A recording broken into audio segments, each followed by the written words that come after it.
உரிமை கேட்டு நாட்டின் தலைநகரத்துக்கு தமிழகம் வந்திருக்கிறது.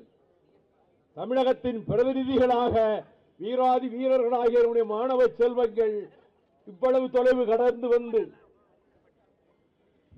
பல்கலைக்கழக நெறிமுறைகளை ஒழுங்குபடுத்துகிறோம் என்று சொல்லி யூனிவர்சிட்டி கிராண்ட்ஸ் கமிஷன் சார்பாக அவர்கள் சில பரிந்துரைகளை செய்து அதை நிறைவேற்றிவிட வேண்டும் என்று ஒரு சர்வாதிகாரியாக தமிழகத்திலே இன்றைக்கு ஆட்டம் போட்டுக் கொண்டிருக்கக்கூடிய ஆளுநர் ரவி அவர்களினுடைய ஏற்பாட்டிலே சில பேர் அந்த பணிகளை செய்து கொண்டிருக்கிறார்கள். ஜனநாயகம் ஆபத்துக்குள்ளாகி இருக்கிறது. கூட்டாட்சி தத்துவம் அபாயத்துக்குள்ளாகி இருக்கிறது. அதன் மூலமாக இந்த நாட்டினுடைய ஒருமைப்பாடு நானோ ஜான் பிரிட்டோவோ எல்லோரும் நம்பிக்கை உடையவர்கள்தான் நாட்டின் ஒருமைப்பாட்டிலே. ஆனால் இந்த நாடு ஒரு தனி நாடல்ல, இந்தியா என்ற நாடல்ல.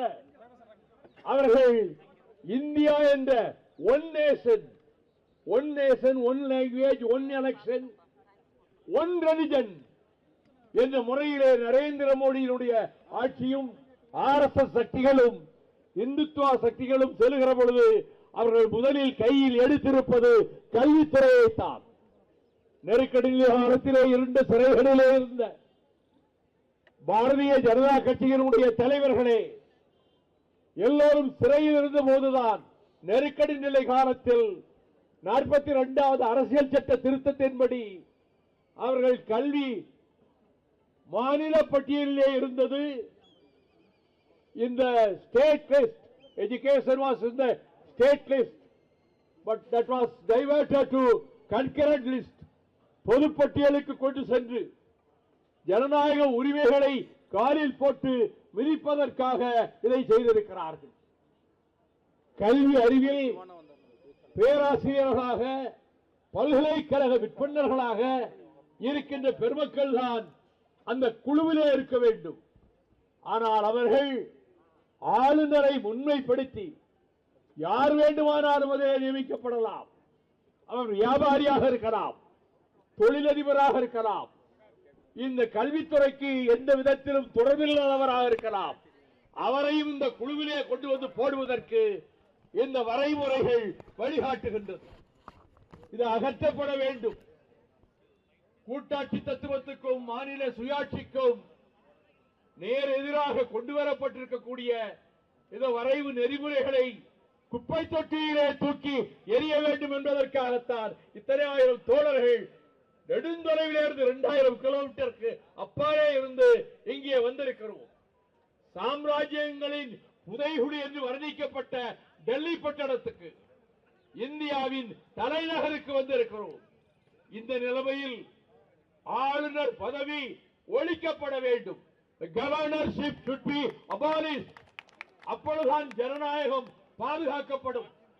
அவர் இந்த முறையில் தான் கல்வியை கையில் எடுத்து அந்த நெறிமுறைகளின்படி சட்டத்தை நிறைவேற்ற பார்க்கிறார். மாநில அரசு சட்டம் நிறைவேற்றினால் அந்த சட்டத்திற்கு கையெழுத்திட மறுக்கிறார்.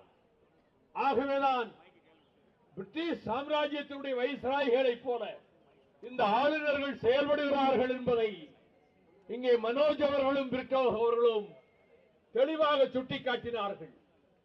தமிழகத்திலே இருந்து இத்தனை தொலைவு வசதி குறைவுகளையும் தாங்கிக் கொண்டு வீரர்களாக, கொள்கை போராட்ட வீரர்களாக தலைநகர் டெல்லியிலே நமது முழக்கம் எழும்.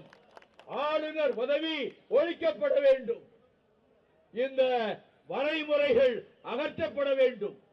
கல்வியாளர்கள் மட்டும்தான் குழுவிலே இடம்பெற வேண்டும்.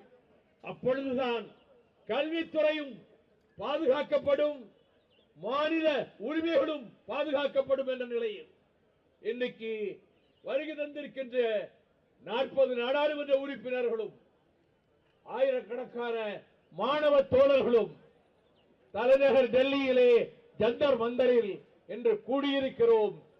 இந்த போராட்டம் வெற்றி பெறும். வெற்றி பெறுகிற வரையிலே இதை நாடெங்கும் எடுத்துச் செல்ல வேண்டிய கடமை திராவிட முன்னேற்ற கழக மாணவர் அணிக்கும், தமிழ் மன்ற அமைப்புக்கும், இருக்கிறது என்று சொல்லி அவர்கள் முயற்சிகள் வெல்க, அவர்களுடைய போராட்டம் வெல்க. இந்த போராட்டம் தமிழகத்திலே பதிவு செய்யப்படும். ஆளுநர் என்றைக்கு ராஜ்பவனை விட்டு தூக்கி எறியப்படுகிறாரோ, இந்த ரவி மட்டுமல்ல, எந்த ஆளுநரும் அங்கு தேவையில்லை என்று பேரறிஞர் அண்ணா அவர்கள் இதே பூமியில் டெல்லி பட்டணத்து மாநிலங்களவையில் அவர் முழக்கமிட்டார். அந்த நாள் வரும், உண்மையான மாநில சுயாட்சி மலரும். அப்பொழுதுதான் தேசிய ஒருமைப்பாடு காப்பாற்றப்படும். பல தேசிய இனங்களை கொண்ட தேசம் நாடுதான் இந்தியா. அது ஒரு தேசம் அல்ல, மல்டி நேஷனல் ஸ்டேட். பல தேசிய இனங்களை கொண்ட இந்த இந்தியாவில் இவர்கள் திணிப்பு தேசிய ஒருமைப்பாட்டை ஒடுக்குமானால் நாடு சிதறுண்டு போகும்.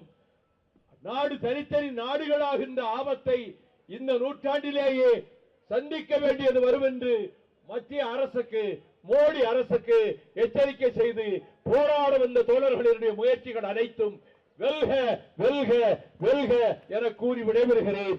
நன்றி, வணக்கம்.